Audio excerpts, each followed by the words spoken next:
Utang pemerintah terus membengkak dari waktu ke waktu. Sampai awal tahun ini nilainya udah mau nyampe 9.000 triliun rupiah. Kebayang nggak sih, utang sebesar itu kapan lunasnya ya? Apalagi setiap tahunnya nilai penarikan utang pemerintah itu lebih besar dibanding pembayarannya. Nah, nggak sedikit orang pun mikir, kenapa pemerintah nggak cetak uang aja buat lunasin utang? Walaupun kedengarannya kayak ide bagus, tapi kenyataannya nggak sesimpel itu.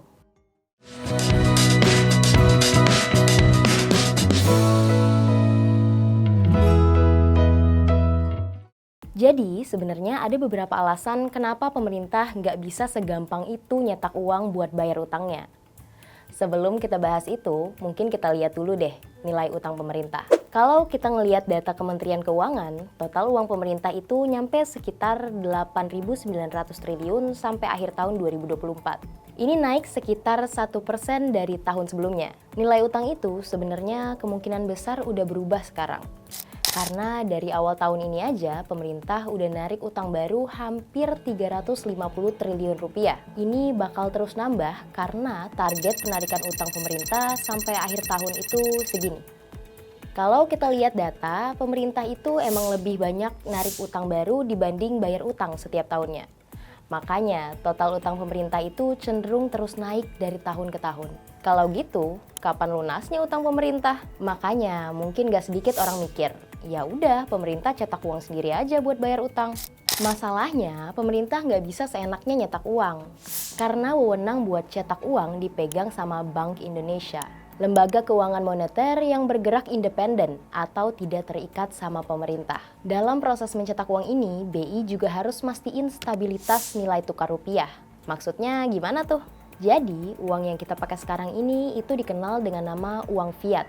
Singkatnya, ini tuh uang yang nilainya nggak didukung sama komoditas fisik. Jadi nilai uang fiat ditentuin sama kepercayaan dan mekanisme pasar. Nah, salah satu faktor di mekanisme pasar itu adalah jumlah uang yang beredar. Semakin banyak uang yang beredar, semakin kecil nilainya. Kalau tidak dibarengi pertumbuhan aktivitas ekonomi suatu negara. Kok gitu? Karena dengan mencetak uang yang lebih banyak, berarti uang yang beredar di masyarakat itu bakal jadi makin banyak. Jadi, kemampuan masyarakat buat belanja lebih besar dan demand juga akan naik. Tapi di sisi lain, stok atau supply barang segitu-gitu aja. Nah, ini kan teori dasar pasar ya. Semakin tinggi demand dan rendah supply-nya, harga barang bakal naik. Ini yang biasa kita sebut inflasi, di mana nilai uang itu bisa dibilang turun. Jadi secara singkat, semakin banyak uang beredar di suatu negara, nilainya bakal turun dan inflasi bisa meroket. Contohnya baru-baru ini adalah Argentina. Pasca pandemi COVID, negara Amerika Latin ini nyetak uang secara gila-gilaan buat menuhin kebutuhan belanja negaranya. Di tahun 2023, pasokan uang peso Argentina itu meroket 170% atau naik lebih dari 2 kali lipat. Akibatnya nilai peso anjlok lebih dari 300% sepanjang tahun 2023. Di sisi lain, inflasi Argentina meroket ke 200%. Saking lemahnya nilai peso, banyak warga Argentina lebih milih transaksi pakai dolar Amerika. Inflasi gila-gilaan ini juga berdampak buruk ke ekonomi suatu negara. Soalnya, inflasi ini erat kaitannya sama daya beli masyarakat. Kalau inflasi masih terjaga di kisaran 2-3%, ini masih bagus sih buat perekonomian suatu negara. Tapi kalau udah sampai ratusan persen, ini bakal ngebuat daya beli masyarakat turun dan ujung-ujungnya perputaran roda ekonomi akan melambat.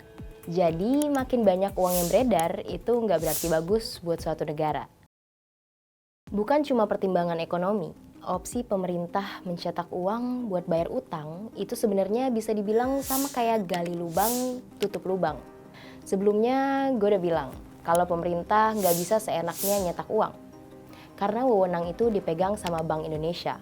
Tapi pemerintah bisa secara nggak langsung nyetak uang lewat skema penjualan surat utang atau obligasi.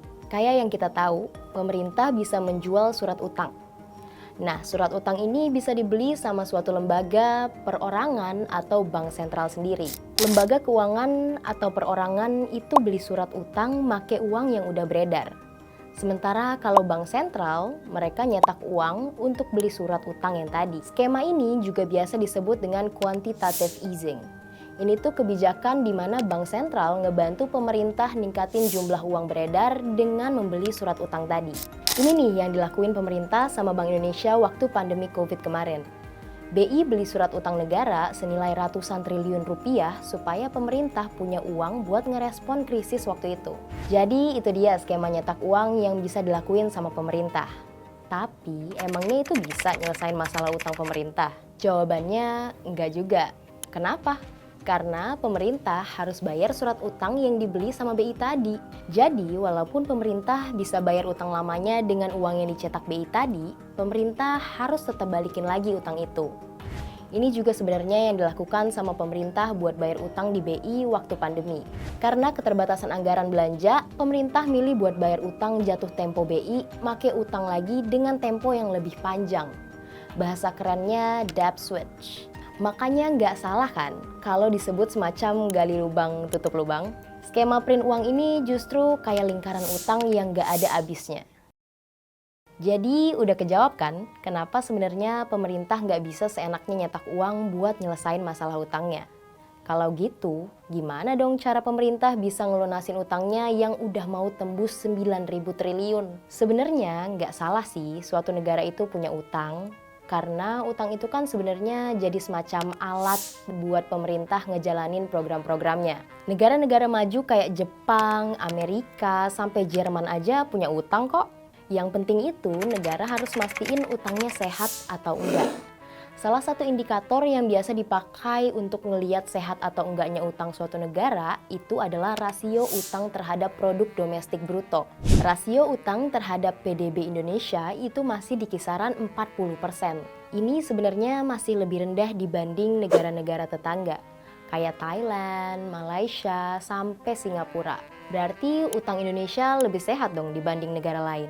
Kalau kita lihat angka rasio pembayaran bunga terhadap pendapatan negara, jawabannya enggak juga sih. Nih, rasio utang terhadap PDB Singapura itu udah lebih dari 100%.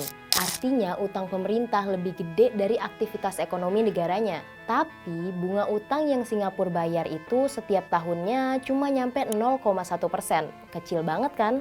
Coba bandingin sama Indonesia. Buat bayar utang aja, pemerintah harus ngeluarin uang sekitar 18% dari total pendapatan negara setiap tahunnya.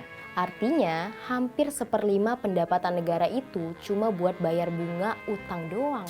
Belum lagi bayar utang yang jatuh tempo. Biar utang ini nggak semakin ngebebanin anggaran negara, pemerintah emang didorong lebih berhati-hati dalam mengelola kas negara. Maksudnya gimana tuh? Ya sama aja kayak kita. Biar keuangan kita tetap sehat, kalau pendapatan kita mandek berarti pengeluarannya harus dibatasin.